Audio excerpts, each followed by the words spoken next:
right. What is up, Partner Up? We're back. And a guest that I've been in the trenches with before. So I'm very excited to have her on. And since we last spoke, it was just Isaac and I. So it's back to kind of the regular scheduled cadence, so to speak, of bringing on a guest every Tuesday. Every once in a while, whenever you have someone that bounces from the show, can't make it due to some more important travel or. I don't know. I think we threw Alan under the bus enough with the last episode. I won't do that again. But I'm really excited to have on our guest of the day to talk about something that um, I've been much closer to than I have in the past year, 2 years, and it feels like it's also having a moment. And I kind of want to unpack today what it might mean for ecosystem leaders and if there's some I don't know, a red thread to pull, if you will, around community and community-led growth, partner-led growth, ecosystems. It feels very similar. So welcome, Ashley Taylor, to Partner Up. Thank you, Jared. Thanks for having me. Of course, of course. Ashley, maybe we should go talk a little bit about the background. So we worked in the trenches together, kind of building out conversational ABM at Drift and Clearbit, which I got my Drift tee on today. So I was sporting that. I just had to throw out my drift tee, Jared. It just got too worn out. I was really early. I think you gave it to me. So I was kind of sad to have to do that. I might need to, I don't know, find a new one. Well, Flash is happening in Miami, so across the state from me. I'm probably going to end up going to that later on this month. So I'll see if I can squeeze some swag out of the branding folks at Drift. But Ashley, it's good to see you on the other side. Now picking up partnerships and community and all that at Commsor. I think maybe for framing this conversation, because we're going to be talking about all things community, I'd actually love to start with why you chose community in kind of like the next step versus MarTech or sales tech or where a lot of kind of like our peers are in the market. Why did you see community as like, hey, there's something here right now that seems like it is also having a moment?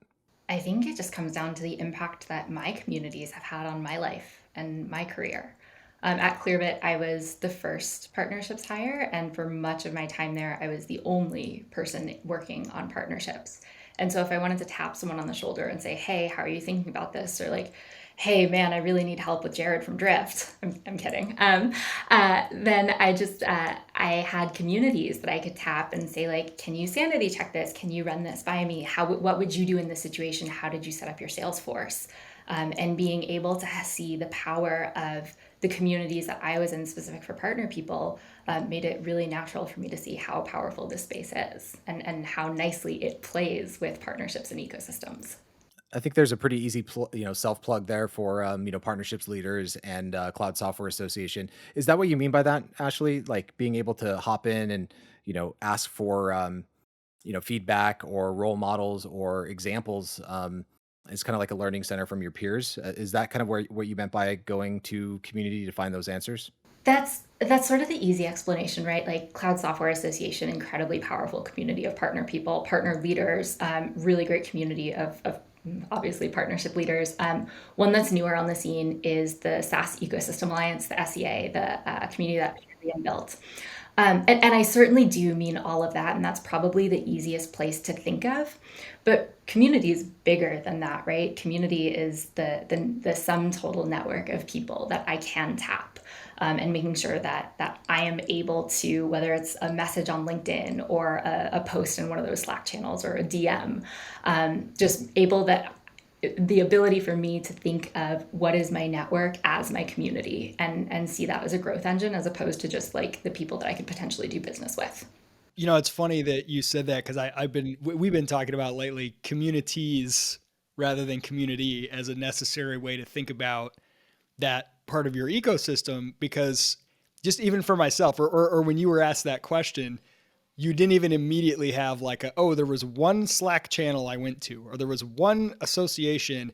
And I think about that for myself, like, there's so many times in business where the communities I'm a part of have been a huge help, but you asked me to nail it down. And I'm like, well, I go to these 3 Slack channels for this type of thing. And then I've got this friend who's always on Telegram. And then I've got this other guy that I'll text. And then it's like, it's this series of overlapping communities, I think, where the real magic is. Yes, I totally agree. Whenever you're thinking about this moment in time, I'm big on this like movement train because um, shout out again to Drift and some of the things I learned from like David Cancel.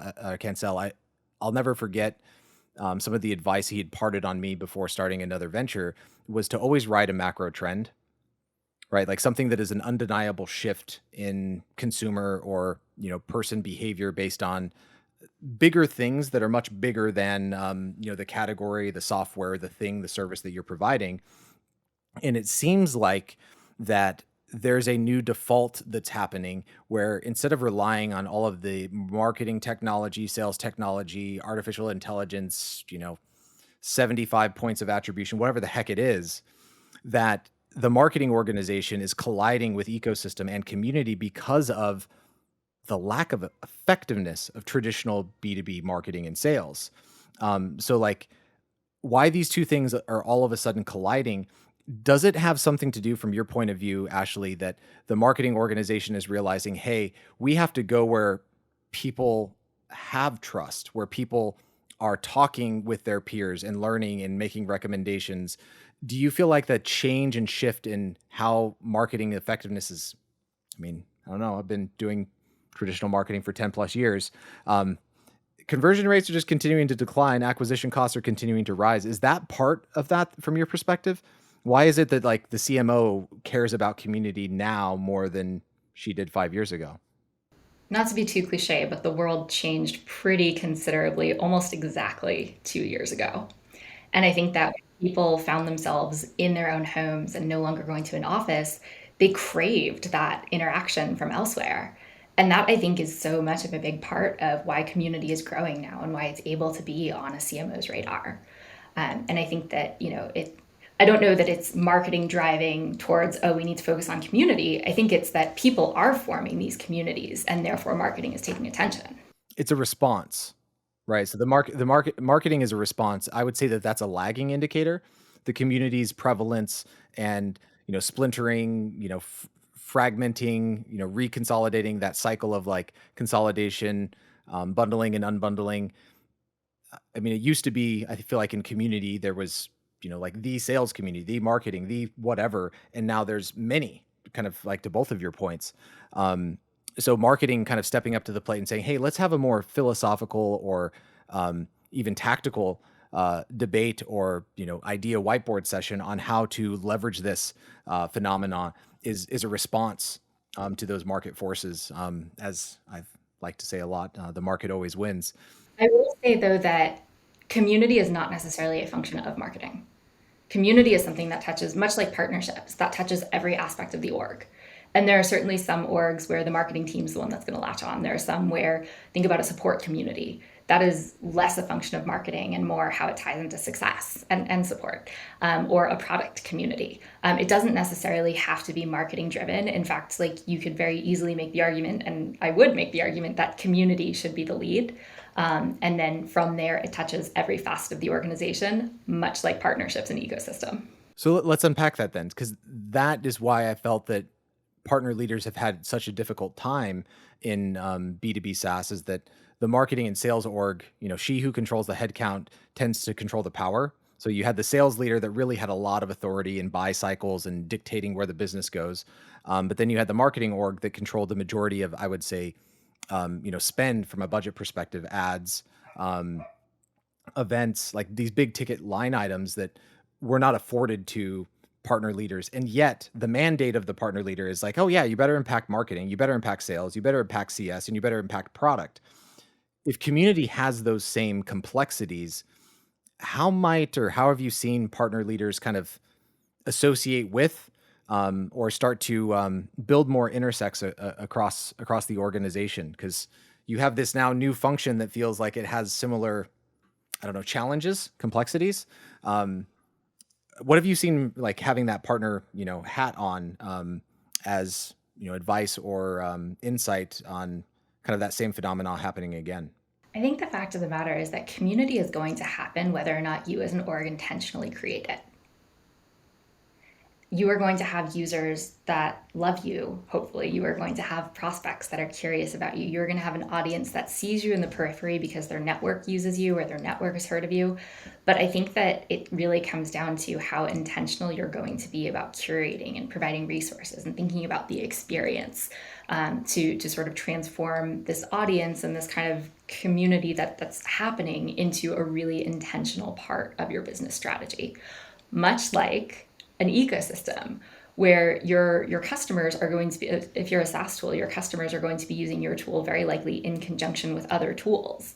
Do you want to get ahead of it? Do you want to create those relationships and that interoperability so that they can have the best and stickiest experience possible?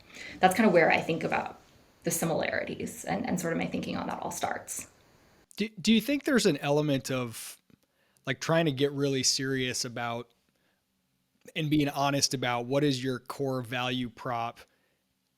Because there's some companies that are like, you come for the community, you stay for the products. And then some are the other way around. You come for the products, and then maybe the community is where you go for that product support. And that can have really nice effects on, retention and even, referrals and things. But I think everybody wants to say that they do both, but like, you got to be honest about if what do your customers value the most, and not trying, because I've been in communities where it's like, hey, this is our community, and you don't know what it's for. It's just kind of a mess. Like, is this for support tickets basically, or is this are we giving product feedback? Is the so I don't know. How do you think about identifying like which comes first? I know that they interplay. It's not necessarily a one in the other order, but I think just knowing how do your users behave? How have you seen companies do that well, where they kind of identify what role is community predominantly a success role, or predominantly a sort of first interaction with your company role? Totally. I think it comes down to what the users and the members of the community need the most. And with different companies, that's going to look different, much like with different companies, partner strategies are going to look different. Think about Salesforce, that their product is such that someone could build an entire career on being an admin of their product.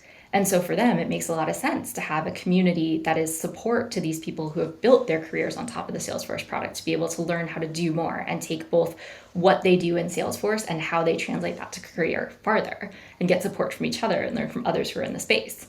Whereas in other communities, that may not be as necessary. Maybe a more, I don't want to say straightforward, but a product that has less of the complexity than Salesforce.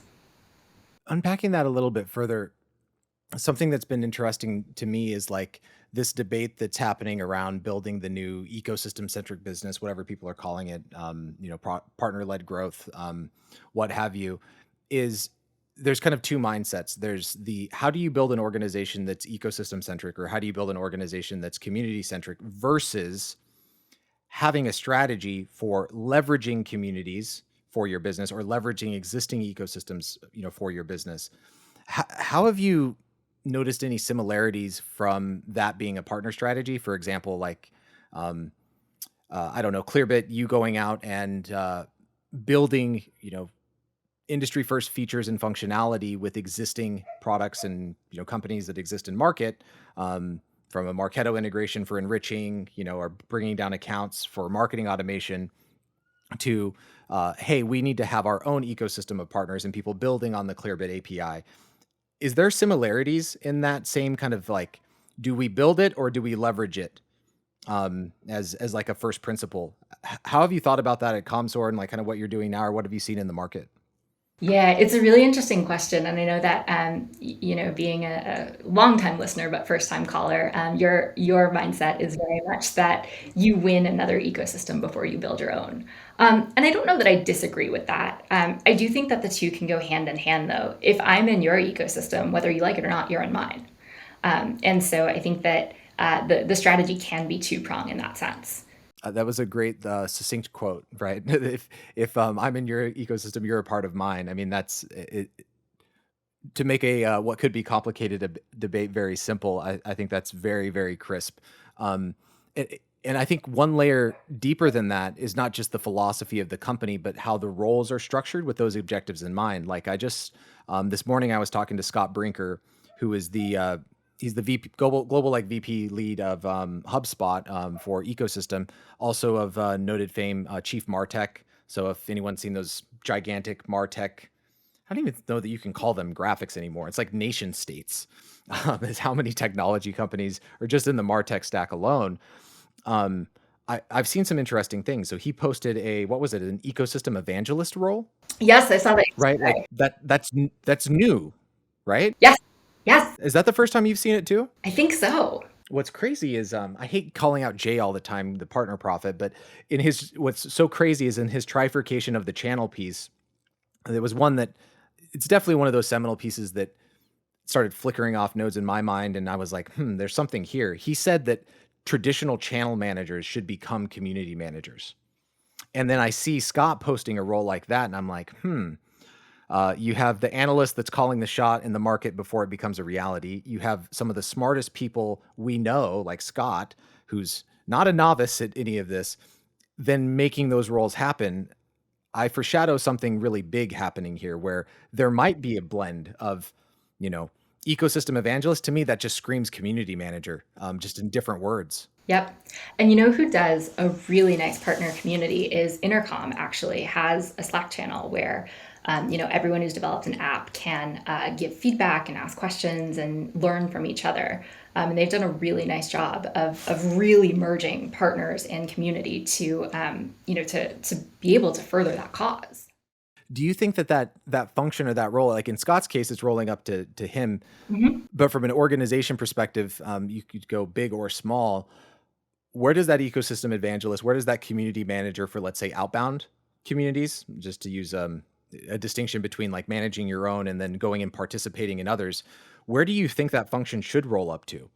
Do you think that should roll up to the ecosystem chief or to the community chief? Yeah. Now we just opened the can of worms, huh?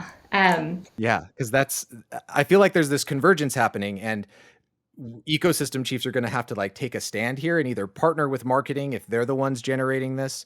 I mean, because if it's not coming from marketing, where is it coming from? Yeah, I think it has to come from the absolute top down. Like, you really need a CEO and just a full scale business leadership team that is bought in on both ecosystems and community.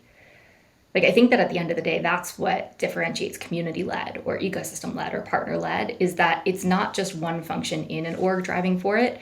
It really is the entire org partnered together working towards this and keeping it as just a core tenet of who they are and how they think about things. It brings up so many interesting questions on how you build. I mean, if you're a builder and you've scaled teams and you've had to hire people underneath you and say, roll up to that CFO and give a personnel model, right? So productivity per hire or per rep. How do you start to model capacity? So like in this, it'll be interesting to see where Scott goes with this, because the thing that was lacking from Jay's prediction is, okay, you're saying that they're no longer going to own, let's say, a vertical and a territory. So let's say IT managers in the Northeast.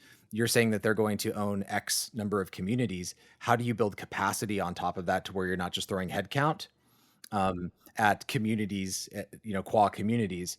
It seems like we're missing some of those components, but perhaps some of that content, some of that mind share and that knowledge is, building the plane while you fly it, so to speak.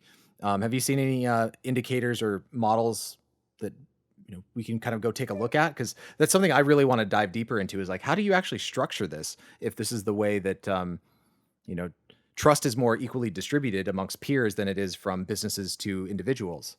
Have you seen anything around that, Ashley? In terms of how exactly to schedule that role, I think you hit the nail on the head when you said that we're building the plane as we fly it. I don't know. I'm very much learning right alongside you and sort of everyone else on this.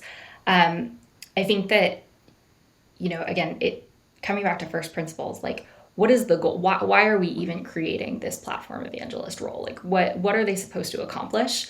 And then solving backwards for like, okay, so if you're going to be involved in this number of communities and that number of events, what do we expect to accomplish from each one?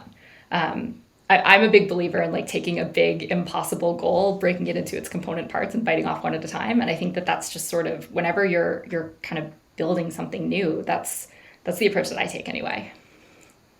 Which there's a great book out right now that kind of talks about the foundation piece of this. I think you picked up and we were talking about over Slack, which was the cold start problem. It is right here on my desk, next up on my reading list. Yeah. So like maybe versus trying to work backwards from perfect, be like, hey, here's the capacity model for community and ecosystem evangelists, and here's exactly how it integrates in the org, and blah blah blah. Maybe we could talk a little bit about some of those traps that people are falling into with community right now, which I think is kind of the basis for that book. I think it was written by Andrew Chen. former yeah, Andrew Chen. That's right. There's hey, there's the YouTube plug. So I got to get the YouTube plug in every time. Isaac's telling me you got to kill YouTube. It doesn't work. No, I'm kidding. No, I love that But you put this on YouTube. I have some hearing loss, so podcasts are usually a waste of my time, and I love that with the video I can actually get something out of it. So PartnerUp is my favorite podcast, if only because it's kind of the only one that's accessible to me. So thank you guys.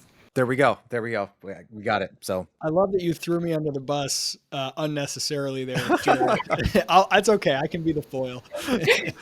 no, Isaac, just you have high standards for. You're like, hey, let's launch a newsletter. You're like, no, let's do it daily. So that's what I mean. Because you have high standards for content, and our YouTube channel definitely needs some love and some views.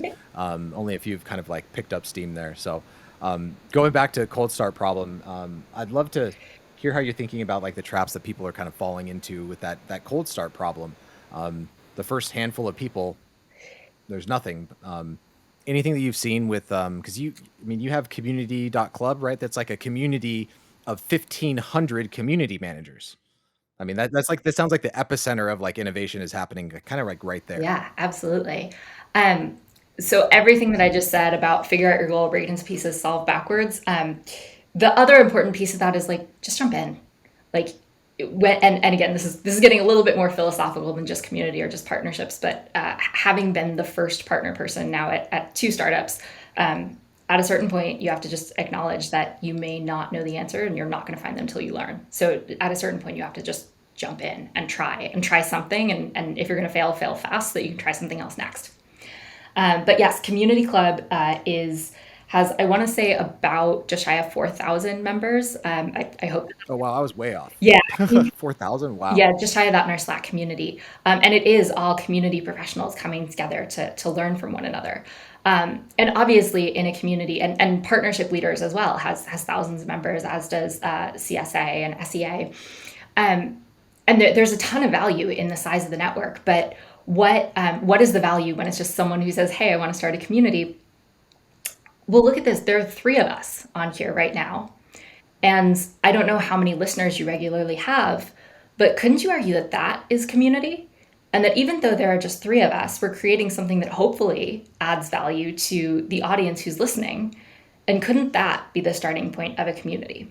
I think going back to the last episode around first principles, there's something there because I think we probably got, I mean, Isaac, you've mentioned to me in the past how you're like, I just got too many Slack communities and groups, right? Like at some point, it's just like the sidebar in Slack fills up, the red dots, keep on stacking unread numbers, and you're like, I give up.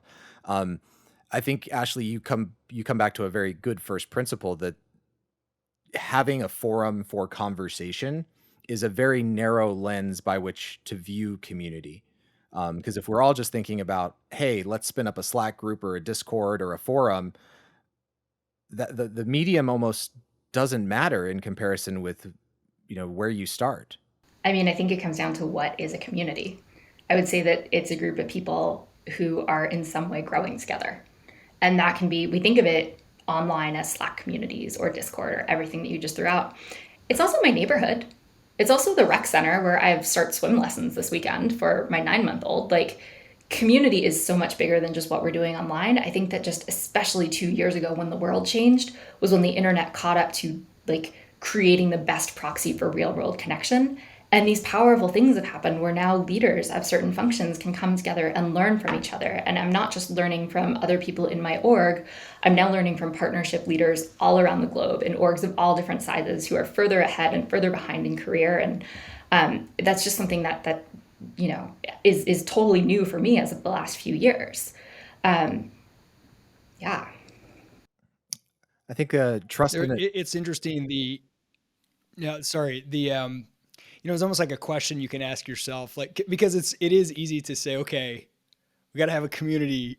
Let's let's pick a tool, Slack or whatever it is, Telegram, and then let's set it up and let's get it all. And then nobody comes and it feels really dead. And it's a very, like it's risky. It's embarrassing, but it's almost like if you start with something real and tangible, like you mentioned, a podcast. Okay, just do a podcast and start talking to people.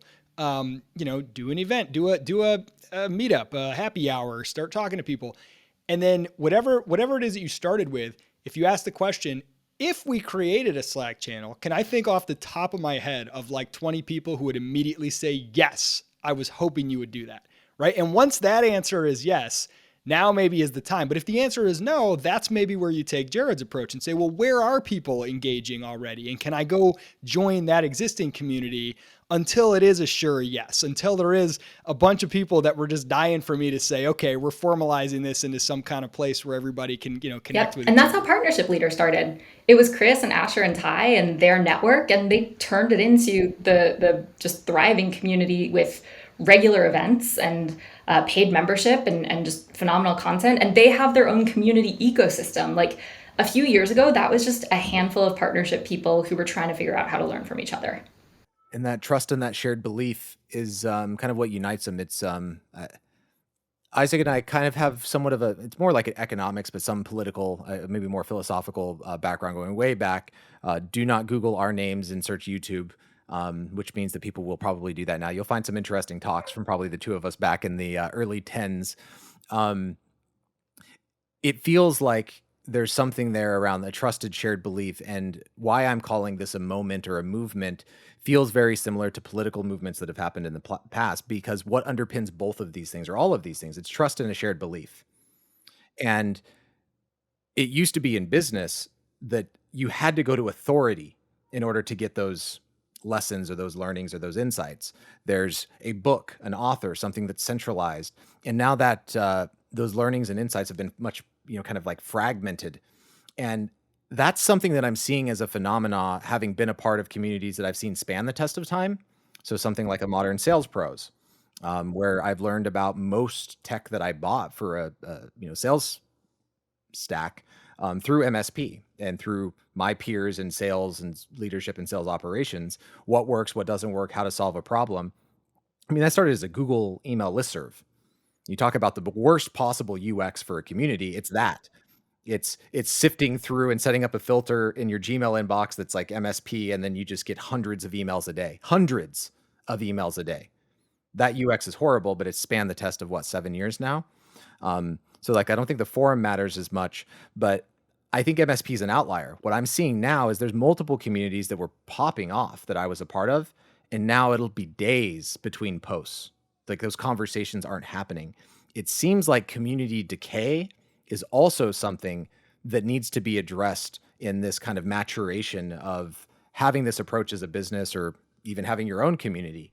Let's talk a little bit about that. Like these kind of cycles of bundling or unbundling, or like community, hey, this community is great, and then it's kind of stale over time. What phenomena do you think that drives that, Ashley, or what have you seen? My guess would be that those communities you're referencing may perhaps not be listening to their members. Because much like a good product needs to evolve with the needs of customers, and a good partner program needs to evolve with the needs of partners and customers, a community needs to evolve with the needs of members. And what is absolutely brilliant today, if it does not evolve and it does not change as members' needs change, may be exactly what you just described 6 months from now.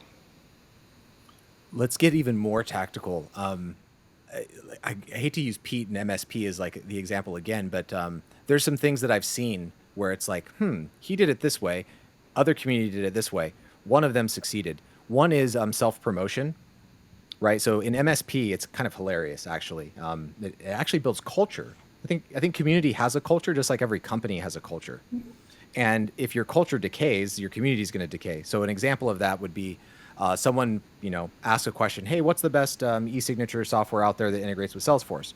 If one of my directors of sales at PandaDoc posted, oh yeah, PandaDoc, we're the best, whatever, Pete would come with the ban hammer and would ban you for 30 days. And he would do it publicly, and he would shame you, right? He would make you feel really bad and look really bad. Conversely, I've seen in communities where in the general channel, right? Like in the front and center, you have these very self-promotional, like, hey, we built this solution for you, blah, blah, blah.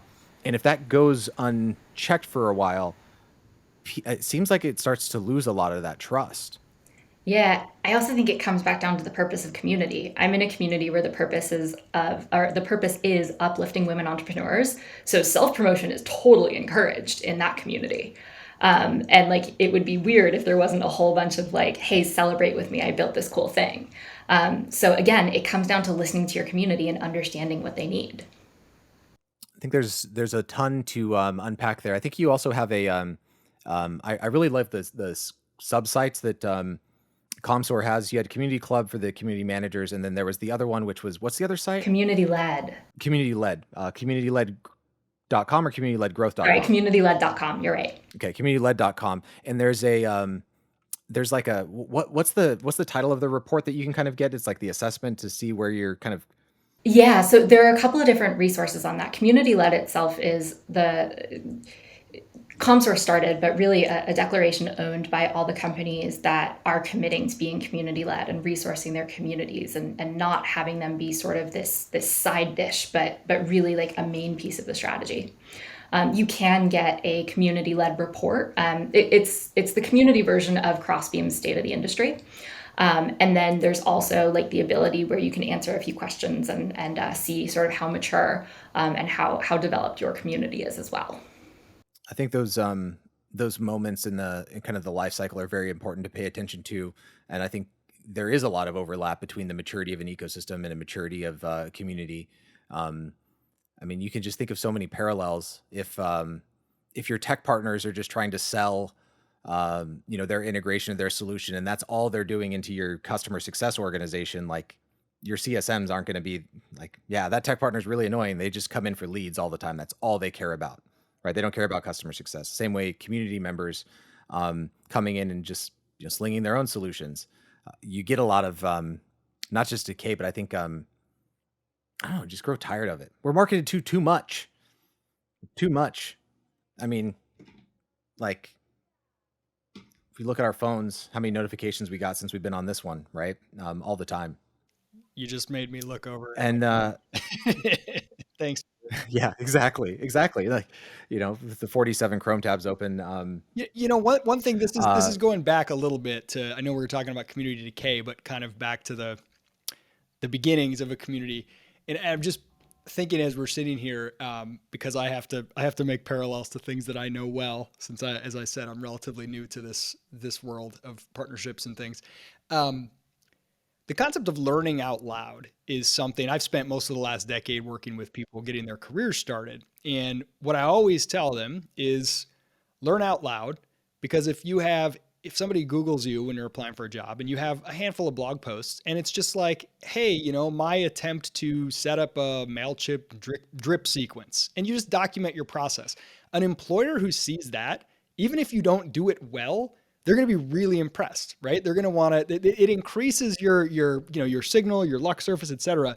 And I've seen communities formed in this way where somebody is just sharing their learnings out loud. And so rather than like, okay, I've got to build a community, or we have to build a community, what do we do?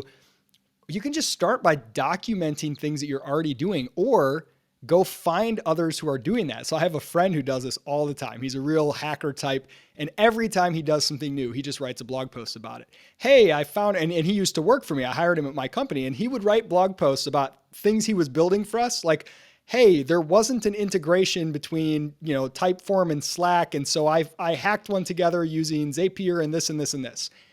And every time he did this, these companies would come to him. They would feature his stuff on their blog. They would kind of pull him into their community.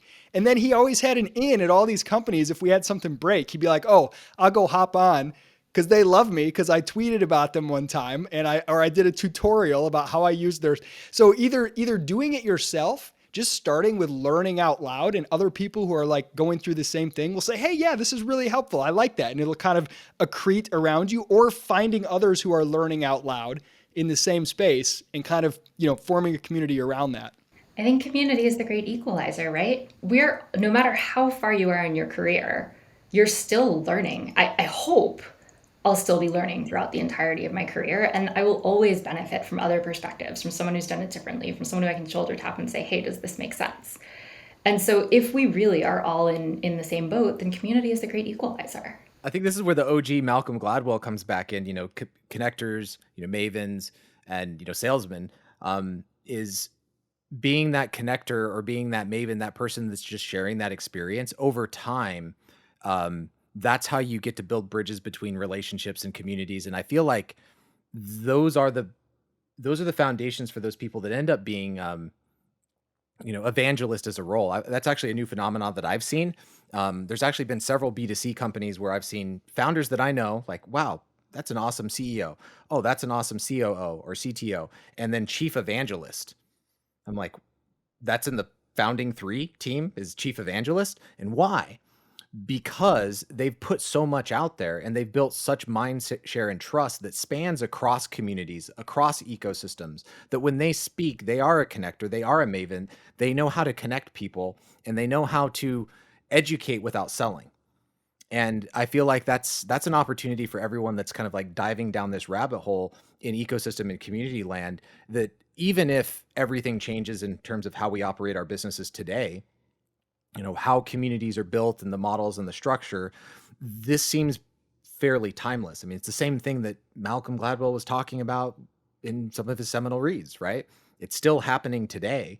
And instead of trying to just only do the thing that's like for the role, I think that's probably the most interesting part right now, is that there's a lot of echo chamber stuff happening in community and partnerships where we're talking to each other. And I feel like the people that are really going to crush it in community and really going to crush it in ecosystems are the ones that develop that voice for their market. So if that's IT, right? I think they've set the best example. There's like, I don't know if anyone's seen those like top 50 women leaders in IT channel, like channel awards, all of those things. These people are really good. You might say, oh, IT channel's outdated. There's a lot of connectors and mavens in IT channel, a lot. And they know how to influence IT buyers and build trust and be in communities. So like maybe there is something to like look backwards from the past that doesn't change, kind of coming towards the future. Isaac, you've seen that time and again with Praxis and the people that have just been producing content and connecting the dots. Yeah, there's a lot of places for this to go. Absolutely. I think we're probably going to pause this. We're doing a big I want to tease it so bad. There's more to come on this topic. Ashley and I are working on a piece right now that I'm very excited about, which we'll have to put in Partner Hacker Daily, which is going to be kind of like a measured path, a maturity model, if you will, on this very topic of community. So the second that that's available, we're going to do a small little event together. We'll definitely be pushing that in Partner Hacker Daily. So if you're not subbed, go check out partnerhacker.com, redirects you to the website, drop in your email, and join the hundreds of people that are getting the PhD every single day. I got to give Isaac a shout out here because he's consistently maintaining like a 60+% open rate on a daily email. Yeah, that seems not normal. It isn't normal. It's like 65 right now so far. So hey, I guess there's a really engaged community in this stuff. So and we have another plug, don't we, Jared? Don't we have the conference that certain companies? Yeah, another plug because we have a speaker on this call and it's not either one of us. Well, and that's probably good because I noticed during this call, Jared, you and I would take like 5 minutes and tons of words to ask a question as we're like thinking out loud. And Ashley would just bam, like one sentence. Oh, way more locked and loaded than us. Yeah. No. Yeah. So yeah, you say build out loud or learn out loud. Like we're literally thinking out loud on this podcast is like half of it. This is how we're learning. And Ashley's like showing up and being like, boom, no, so you're speaking at SaaS Connect, right? Yeah, Ashley? Speaking at SaaS Connect, talking about my experience being the first partner hire and what it's like to build out that function from 0 to 1. Awesome. So I'm always messing up the start date. April 27th, 28th? April 27th and 28th in San Francisco. Perfect. Go check it out, folks. And then also there is a discount code. So PartnerUp, you can get $50 off the registration there. So yeah, we'll see you live and in person. Ashley, can't wait to meet up again. I think it's been, was it the Drift office? Does that we were supposed to meet up in March 2020, and obviously that trip got canceled. Oh yeah, that is right. That ended up being Zoom. Yep. That was crazy. Wow. two year anniversary. Crazy world. And then I also want to say something because I didn't on last week's, and I'm sure next week it's going to be even crazy. Keep in mind we're 1 week behind, kind of like schedule here, and it's been a crazy hard 2 years for everyone. I talk about kind of my story and heritage from PandaDoc in terms of cutting my teeth in SaaS land. If you don't know that story and what's happening with Ukraine and Russia in particular, the PandaDoc one is just, whew. So we have employees and friends that are stuck there that have also fled Belarus. So Lukashenko basically faked an election. They fled Belarus to Ukraine and now are being attacked on both sides. It's changing by the day on where you can make an impact in terms of like donating or sending your support. But I would encourage everyone in the tech world. There's tons of things that are built in Ukraine. There's some amazing people there. So I feel like, again, the organizations to support are changing day by day. Stay close to it and make some contributions there as well. Because pandemic to conflict in Europe, it's been a tough past 2 years. But I don't know. I'm also very encouraged by, the community that's rising in Russia, around the world, that is standing up to something that is objectively wrong.